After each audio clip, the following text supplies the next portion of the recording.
What's up, you guys? John here. 5 reasons why California real estate is officially dead. And I hate to say it. I've been here 12 years, pretty much built out my real estate career here. Done deals with pretty much some of the most successful people on the planet. I mean, like really up there. And I'm doing this video right here from an apartment. I own the building. I'm living in one of the units right here in LA. You know, not far from pretty much all the major landmarks, like a prime spot in LA. And this neighborhood has went through a huge change, and I'm talking massive, to the point to where, you know, it feels like almost unsafe to leave. But I'm going to talk about 5 reasons why California real estate is dead and why I think it's going to go through pretty much hell and back in the next 6 months, especially in the city. So if you're thinking about investing in real estate in this city, if you're thinking about moving here, if you're thinking about anything to do with California, then you should watch this video, because I think you're going to learn a lot. You know, me being here 12 years, I pretty much watched everything go from what it once was, which was amazing coastal city with 70-degree weather, you know, 3rd largest port in the country. This pretty much downtown LA went from like a domestic economy to almost an international economy. So much money flooding in all over the world. Some of the greatest schools like USC and UCLA, just bringing in so much talent, so much job opportunity. All this is gone. It's gone, and it's not going to come back, at least anytime soon, due to these shutdowns, these restrictions. So what we have now is an irresponsible government that is California, and they're mandating some of the biggest changes that are going to break the back of California real estate. I'm going to cover these 5 reasons in this video. That being said, smash the like button, drop your comments below, subscribe.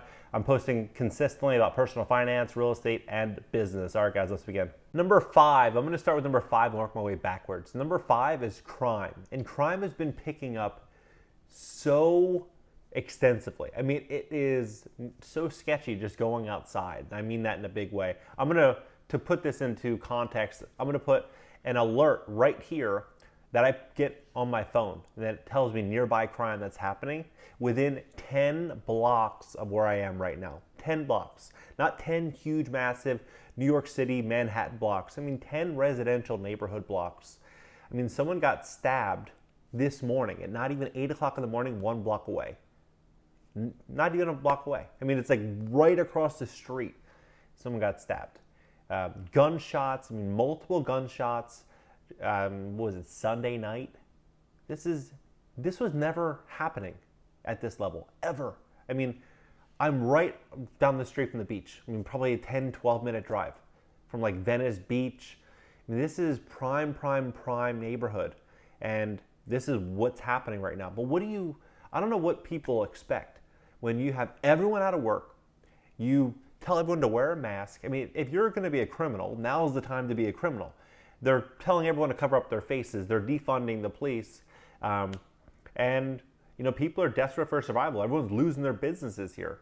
And the high cost of living is going to make people even more desperate to survive. And I think this crime is going to get even more intense as we progress into the future, because people are becoming more and more dependent on these stimulus checks and unemployment checks. And once they start drying out and pretty much the shutdown continues, I think there's just going to be more and more crime, and it's just going to get worse. So this is number 5. It's going to even get worse than this. Number 4, taxes. I'm going to add a clip here of Meet Kevin, where he's discussing how much he's paying in taxes and why he's considering leaving California. A lot of people are leaving California. Joe Rogan just left. Elon Musk just left. A lot of people are leaving because the taxes are horrible, and it's only getting worse. I'm going to cover after this clip some of the new changes and real penalties that they're going to be issuing to high-income earners in the state of California. Part of that is because I live in the state of California.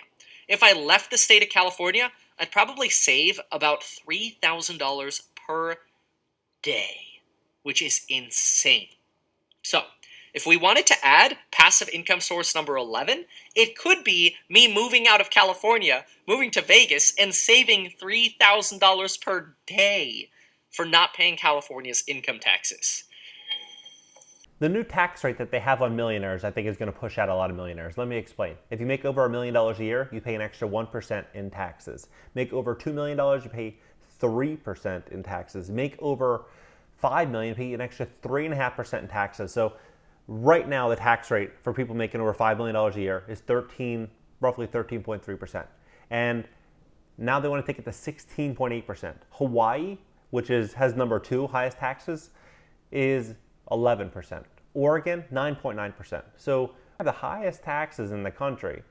I mean, that's going to push a lot of people out, especially in a big depression, as well as a lot of these new implications they're trying to force on business owners. I think that we're going to lose a lot of great companies, a lot of great opportunities for the citizens of California. And it's going to be really, really unfortunate. But that's what they're doing, as well as they're trying to pursue millionaires that made a tremendous net worth that left the state of California, and they want to tax them at California's new tax rate. If they increase taxes at this new rate, they want to go backdate the taxes, the earnings that they made in this other state, and give them a bill. I mean, to me, that sounds pretty unethical. If you made your money in another state, you left the state of California, you paid your taxes at the tax rate of California's tax rate while you were there, and you leave, it doesn't make any sense for them to receive any additional income. But what they're saying is, you started in California and now you're at a big time and you live in Oregon, and you wouldn't have been at this big time if you didn't live in California, so give us this additional tax rate. Doesn't make much sense to me, but if that's the type of game they're playing, I think that a lot of people that are on their way up right now is going to say, you know what, I think I'm probably better off leaving. Number 3, the politicians. I mean, I can't tell if they're just stupid or if their intention is to drain out. I can't tell. Governor Newsom just put in a $1.4 billion deal to, and this isn't the $1 billion+ deal that he did for masks. No, this is upwards of $1.4 billion. So 1.4 billion for extreme testing that he's going to do throughout the state of California. Now, this is way above the guidelines that they're recommending for every other state in America. He's going above and beyond. And what this is going to do essentially is choke out small, medium, large-sized businesses. And this is going to, I think, make it even that much harder for people to get ahead in this state and recover. Because once these stimulus checks end, once unemployment ends, I mean, this is just the reality. It's going to hurt a lot of people. They're not going to be able to afford to live in California. I mean, 54% of gross income goes to rent. And that was when people were making money. Now they're not making money, so I don't see how that's going to maintain itself. In addition to that, he offered $125 million to undocumented immigrants, and that is not a good thing, a bad thing. I'm not taking a political stance on that. What I am saying is, when you get on an airplane, the stewardess tells you to put your air on before you help the person next to you. California is probably the last state in the country that should be giving money away to anyone. But I think what he's doing intentionally is to buy votes, because many millions of them are able to vote. And that goes against what everyone thinks, is that they can't vote. No, they can. And he's going to get some very, very loyal voters, and I think this is a way for him to buy votes. And as he buys votes, it just makes his power grow. So he uses taxpayer revenue to do what's in his best interest, which is not going to be in the best interest of nearly everybody else. And so the politics is a big problem in the state of California. Number 2 is rent control. And what this is essentially is, to sum it up, landlords have less power over their property, and the state mandates controls, guidelines, standards, and practices over their own property. So they can't increase rents, they can't do pretty much whatever they want to do with their property, and it's almost state-owned. And that is a very, very big issue for everyone. And why I say this is, when a tenant signs a lease anywhere else, it's a 1-year lease. At the end of the year, tenant can move out, landlord can ask them to move into the unit, and landlord can pretty much do whatever they want. It's their property. Well, in California, it's not the case. After 1 year, they can stay for 5 years, 10 years, 50 years. They can stay for the rest of their life. And then what happens is that they can only increase rents between 3, 4, 5% a year. It depends on the year. And so if they can only increase rents a little bit, what happens is tenants are then incentivized to stay much longer. And then if they're staying much longer, and the rents are very depressed in that unit, and basically the landlord can get a lot more money for it. But that's not the most important thing. The problem then is that these properties are based on income. So if the building's making a lot of rental income, the value is going to be a lot more, right?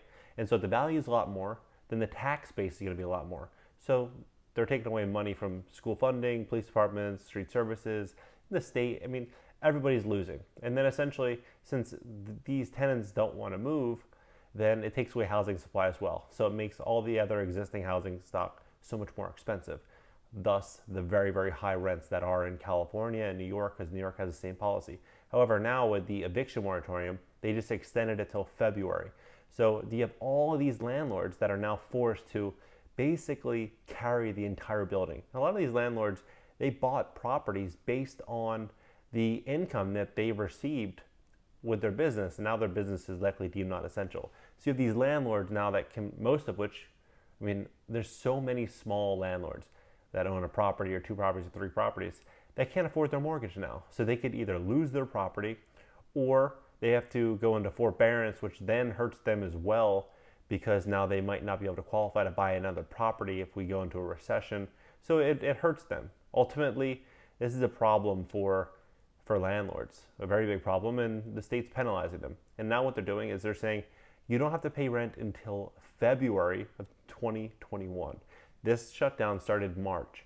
So basically, tenants didn't have to pay March, April, May, June, July, August, September, October, November, December, January, February. A year, nearly a year so far. And what gets even crazier is they said in February that if you don't pay at least 25% of your rent, that you'll be evicted or that they can start the eviction process.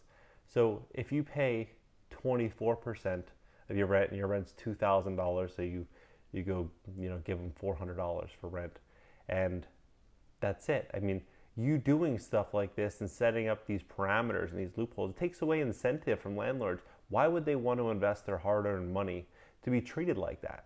And that's the honest truth, because there's so many other states that offer way more freedoms to landlords.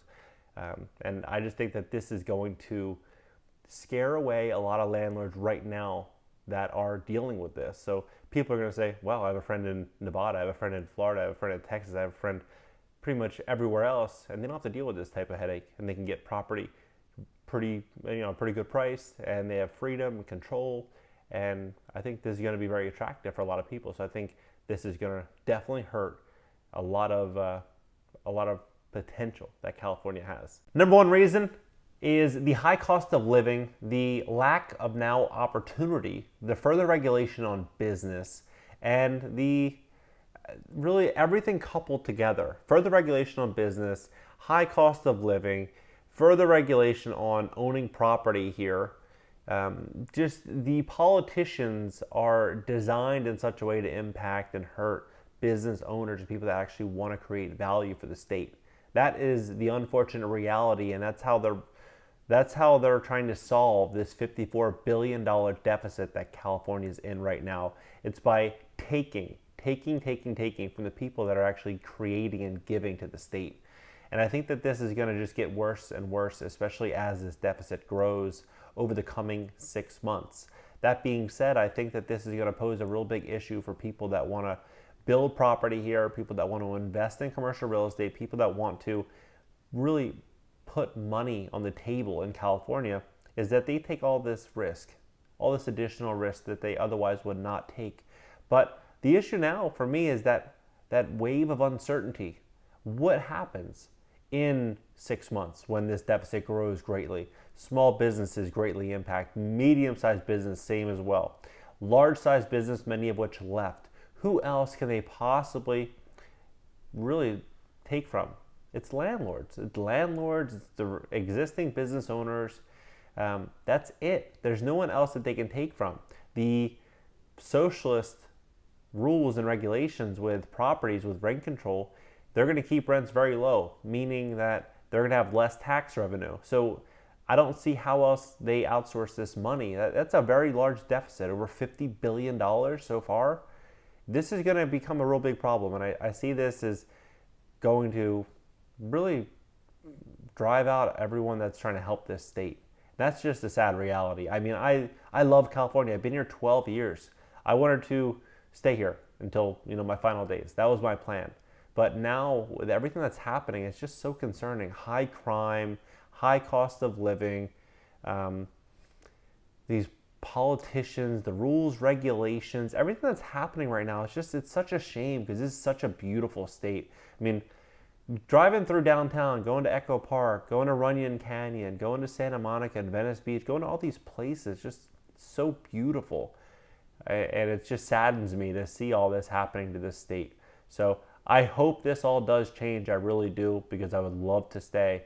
But I think that we're just going to lose. We're going to lose what made California so great in the coming 6 months. But that being said, please drop your comments below. What do you think? Hit the subscribe button. You'll learn a lot about personal finance, business, and real estate. And I'll see you guys next video.